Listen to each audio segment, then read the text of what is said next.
Hello friends, ഇന്ന് നമ്മൾ നോക്കാൻ പോകുന്ന ക്വസ്റ്റ്യൻ പേപ്പർ 128/24. ആദ്യത്തെ 26 വരെയുള്ള ക്വസ്റ്റ്യൻസ് നമ്മൾ ക്ലാസ് എടുത്തിരുന്നു. ഇനി 27ാമത്തെ ക്വസ്റ്റ്യൻ നോക്കാം. കോടതികളുമായി ബന്ധപ്പെട്ട് ശരിയായ പ്രസ്താവന ഏത്? ഭരണഘടനയുടെ സംരക്ഷകൻ എന്നറിയപ്പെടുന്നത് സുപ്രീം കോടതിയെയാണ്. കീഴ്ക്കോടതികൾ സിവിൽ, ക്രിമിനൽ സ്വഭാവമുള്ള കേസുകൾ പരിഗണിക്കുന്നു. സുപ്രീം കോടതിക്ക് പ്രസിഡന്റിന് ഉപദേശം നൽകാം. നമ്മുടെ ആൻസർ ആയിട്ട് വരുന്നത് ഓപ്ഷൻ ഡി ആണ്, ഓൾ ഓഫ് ദ എബോ. എല്ലാം ശരിയാണ്. എന്തൊക്കെയാണ്? ഭരണഘടനയുടെ സംരക്ഷകൻ എന്നറിയപ്പെടുന്നത് സുപ്രീം കോടതിയെയാണ്. കീഴ്ക്കോടതികൾ സിവിൽ, ക്രിമിനൽ സ്വഭാവമുള്ള കേസുകൾ പരിഗണിക്കുന്നു. സുപ്രീം കോടതിക്ക് പ്രസിഡന്റിന് ഉപദേശം നൽകാം. ഇന്ത്യൻ സുപ്രീം കോടതി. സുപ്രീം കോടതിയുടെ അധികാരങ്ങളാണ് നമ്മൾ പറയുന്നത്. സുപ്രീം കോടതിയുടെ തീരുമാനങ്ങൾ രാജ്യത്തെ എല്ലാ കോടതികൾക്കും ബാധകമാണ്.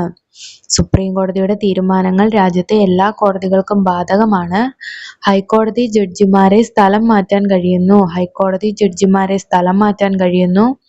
രാജ്യത്തെ ഏതു കോടതിയിൽ നിന്നും വ്യവഹാരങ്ങൾ സുപ്രീം കോടതിയിലേക്ക് മാറ്റാം. രാജ്യത്തെ ഏതു കോടതിയിൽ നിന്നും വ്യവഹാരങ്ങൾ സുപ്രീം കോടതിയിലേക്ക് മാറ്റാം. ഒരു ഹൈക്കോടതിയിൽ നിന്നും മറ്റൊരു ഹൈക്കോടതിയിലേക്ക് വ്യവഹാരങ്ങൾ മാറ്റുന്നു. ഒരു ഹൈക്കോടതിയിൽ നിന്നും മറ്റൊരു ഹൈക്കോടതിയിലേക്ക് വ്യവഹാരങ്ങൾ മാറ്റുന്നു. വ്യവഹാരങ്ങൾ എന്ന് പറയുന്നത് കേസുകളാണ്. അടുത്തത് ഹൈക്കോടതി. കീഴ്ക്കോടതികളിൽ നിന്നുള്ള അപ്പീലുകൾ കേൾക്കുന്നു. കീഴ്ക്കോടതികളിൽ നിന്നുള്ള അപ്പീലുകൾ കേൾക്കുന്നത് ഹൈക്കോടതിയാണ്. മൗലികാവകാശങ്ങൾ പുനഃസ്ഥാപിക്കുന്നതിനായി റിട്ടുകൾ പുറപ്പെടുവിക്കുന്നു. ആർട്ടിക്കിൾ 226 പ്രകാരമാണ് ഹൈക്കോടതികൾ റിട്ട് പുറപ്പെടുവിക്കുന്നത്. അപ്പം മൗലികാവകാശങ്ങൾ പുനഃസ്ഥാപിക്കുന്നതിനായി റിട്ടുകൾ പുറപ്പെടുവിക്കുന്നു. സംസ്ഥാനത്തിന്റെ അധികാര പരിധിക്കുള്ളിൽ ഉണ്ടാകുന്ന തർക്കങ്ങളിൽ തീർപ്പ് കൽപ്പിക്കുന്നു. സംസ്ഥാനത്തിന്റെ അധികാര പരിധിക്കുള്ളിൽ ഉണ്ടാകുന്ന തർക്കങ്ങളിൽ തീർപ്പ് കൽപ്പിക്കുന്നത് ഹൈക്കോടതിയാണ്. കീഴ്ക്കോടതികളുടെ മേൽനോട്ട നിയന്ത്രണ ചുമതല വഹിക്കുന്നു. കീഴ്ക്കോടതികളുടെ മേൽനോട്ട നിയന്ത്രണ ചുമതല വഹിക്കുന്നു. അടുത്തത് ജില്ലാ കോടതി. ഒരു ജില്ലയ്ക്കുള്ളിൽ ഉണ്ടാകുന്ന തർക്കങ്ങളിൽ തീർപ്പ് കൽപ്പിക്കുന്നത് ജില്ലാ കോടതിയാണ്. ഒരു ജില്ലയ്ക്കുള്ളിൽ ഉണ്ടാകുന്ന തർക്കങ്ങളിൽ തീർപ്പ് കൽപ്പിക്കുന്നത് ജില്ലാ കോടതിയാണ്. കീഴ്ക്കോടതികളിൽ നിന്നുള്ള അപ്പീലുകൾ കേൾക്കുന്നത് ജില്ലാ കോടതിയാണ്. കീഴ്ക്കോടതികളിൽ നിന്നുള്ള അപ്പീലുകൾ കേൾക്കുന്നു. ഗുരുതരമായ ക്രിമിനൽ കുറ്റങ്ങളിൽ തീർപ്പ് കൽപ്പിക്കുന്നു. ഗുരുതരമായ ക്രിമിനൽ കുറ്റങ്ങളിൽ തീർപ്പ് കൽപ്പിക്കുന്നു. അടുത്തത് കീഴ്ക്കോടതികൾ. സിവിൽ സ്വഭാവവും ക്രിമിനൽ സ്വഭാവമുള്ള തർക്കങ്ങളിൽ തീർപ്പ് കൽപ്പിക്കുന്നത് കീഴ്ക്കോടതികളാണ്. സിവിൽ സ്വഭാവവും ക്രിമിനൽ സ്വഭാവമുള്ള തർക്കങ്ങൾക്ക് തീർപ്പ് കൽപ്പിക്കുന്നത് കീഴ്ക്കോടതികളാണ്. അപ്പോൾ നമ്മുടെ ആൻസർ ആയിട്ട് വരുന്നത് ഓപ്ഷൻ ഡി ആണ്. കൊടുത്തിട്ടുള്ള ഓപ്ഷൻസ് എല്ലാം തന്നെ കറക്റ്റ് ആണ്. ഒന്നും കൂടി വായിക്കാം. ഭരണഘടനയുടെ സംരക്ഷകൻ എന്നറിയപ്പെടുന്നത് സുപ്രീം കോടതിയാണ്. കീഴ്ക്കോടതികൾ സിവിൽ, ക്രിമിനൽ സ്വഭാവമുള്ള കേസുകൾ പരിഗണിക്കുന്നു. സുപ്രീം കോടതിക്ക് പ്രസിഡന്റിന് ഉപദേശം നൽകാം. Next question. കേന്ദ്ര ലിസ്റ്റിൽ ഉൾപ്പെടുന്ന വിഷയങ്ങളുമായി ബന്ധപ്പെട്ട് ശരിയായവ ഏത്? കേന്ദ്ര ലിസ്റ്റിൽ ഉൾപ്പെടുന്ന വിഷയങ്ങളുമായി ബന്ധപ്പെട്ട് ശരിയായവ ഏതെന്നാണ് ചോദിച്ചിട്ടുള്ളത്. തന്നിട്ടുള്ളത് വിദേശകാര്യം, പോസ്റ്റ് ആൻഡ് ടെലഗ്രാഫ്, കൃഷി. ഇതിൽ നമ്മുടെ ആൻസർ ആയിട്ട് വരുന്നത് ഓപ്ഷൻ ഡി ആണ്, only 1 and 2. വിദേശകാര്യം, പോസ്റ്റ് ആൻഡ് ടെലഗ്രാഫ് എന്നിവയായിരുന്നു കേന്ദ്ര ലിസ്റ്റിൽ ഉൾപ്പെടുന്ന വിഷയങ്ങൾ. നമുക്ക് ലിസ്റ്റുകളെ പറ്റി നോക്കാം. പാഠപുസ്തകത്തിൽ നിന്നും എടുത്തിട്ടുള്ളതാണ്. ഇന്ത്യൻ ഭരണഘടനയിലെ അധികാര വിഭജനം.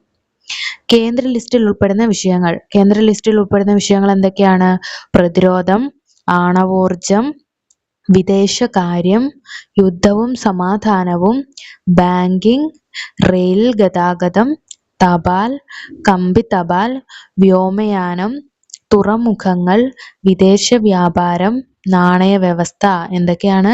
പ്രതിരോധം, ആണവോർജം, വിദേശകാര്യം, യുദ്ധവും സമാധാനവും, ബാങ്കിംഗ്, റെയിൽ ഗതാഗതം, തപാൽ, കമ്പി തപാൽ, വ്യോമയാനം, തുറമുഖങ്ങൾ, വിദേശ വ്യാപാരം, നാണയ വ്യവസ്ഥ. കേന്ദ്ര നിയമനിർമ്മാണ സഭയ്ക്ക് മാത്രമാണ് ഈ വിഷയങ്ങളിൽ നിയമം നിർമ്മിക്കാനുള്ള അധികാരം. അപ്പം മുകളിൽ പറഞ്ഞിട്ടുള്ള വിഷയങ്ങളിൽ നിയമം നിർമ്മിക്കാനുള്ള അധികാരം കേന്ദ്ര നിയമസഭയ്ക്ക് മാത്രമാണ്. അടുത്തത് സംസ്ഥാന ലിസ്റ്റ്. സംസ്ഥാന ലിസ്റ്റിൽ ഉൾപ്പെടുന്ന വിഷയങ്ങൾ എന്തൊക്കെയാണ്? കൃഷി, പോലീസ്, ജയിൽ, പ്രാദേശിക ഗവൺമെന്റ്, പൊതുജന ആരോഗ്യം, ഭൂമി, മദ്യം, വാണിജ്യവും വ്യാപാരവും, കന്നുകാലി പരിപാലനം, സംസ്ഥാന പബ്ലിക് സർവീസുകൾ. എന്തൊക്കെയാണ്? കൃഷി, പോലീസ്, ജയിൽ, പ്രാദേശിക ഗവൺമെന്റ്, പൊതുജന ആരോഗ്യം, ഭൂമി, മദ്യം, വാണിജ്യവും വ്യാപാരവും, കന്നുകാലി പരിപാലനം, സംസ്ഥാന പബ്ലിക് സർവീസുകൾ. ഇപ്പൊ സംസ്ഥാന നിയമനിർമ്മാണ സഭയ്ക്ക് മാത്രമാണ് മുകളിൽ പറഞ്ഞിട്ടുള്ള വിഷയങ്ങളിൽ നിയമം നിർമ്മിക്കാനുള്ള അധികാരം ഉള്ളത്. സംയുക്ത ലിസ്റ്റ് അല്ലെങ്കിൽ കൺകറന്റ് ലിസ്റ്റ്. കൺകറന്റ് ലിസ്റ്റിൽ ഉൾപ്പെടുന്ന വിഷയങ്ങൾ എന്തൊക്കെയാണ്? വിദ്യാഭ്യാസം, കൃഷിഭൂമി ഒഴിച്ചുള്ള സ്വത്തിന്റെ കൈമാറ്റം, വനങ്ങൾ, തൊഴിലാളി സംഘടനകൾ, മായം ചേർക്കൽ, ദത്തെടുക്കലും പിന്തുടർച്ച അവകാശവും.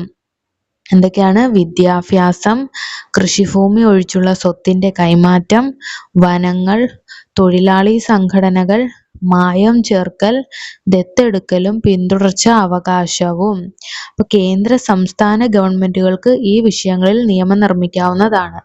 സംയുക്ത ലിസ്റ്റിൽ ഉൾപ്പെട്ട വിഷയങ്ങളിൽ കേന്ദ്ര സംസ്ഥാന ഗവൺമെന്റുകൾക്ക് നിയമം നിർമ്മിക്കാവുന്നതാണ്.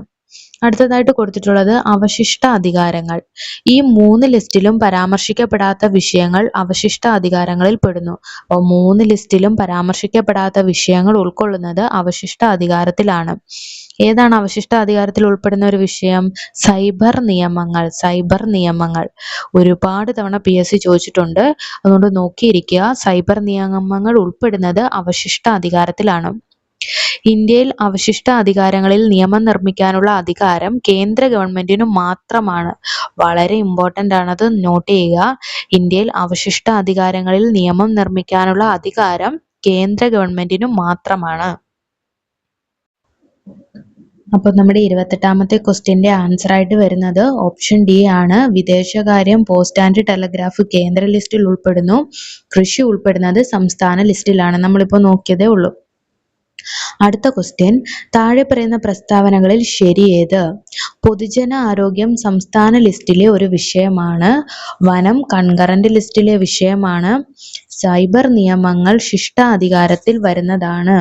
നമ്മുടെ ആൻസർ ആയിട്ട് വരുന്നത് ഓപ്ഷൻ എ ആണ്. എല്ലാം ശരിയാണ്. നമ്മളിപ്പോൾ ലിസ്റ്റുകളെ പറ്റി പഠിച്ചതുകൊണ്ട് ഞാൻ ആ സ്ലൈഡ് വീണ്ടും കാണിക്കുന്നില്ല. നിങ്ങൾ ഒന്നും കൂടി അത് നോക്കുക.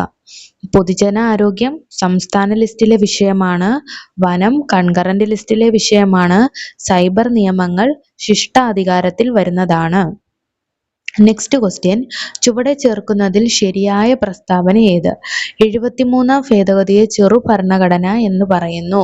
73ാം ഭേദഗതിയാണോ ചെറു ഭരണഘടന എന്ന് പറയുന്നത്?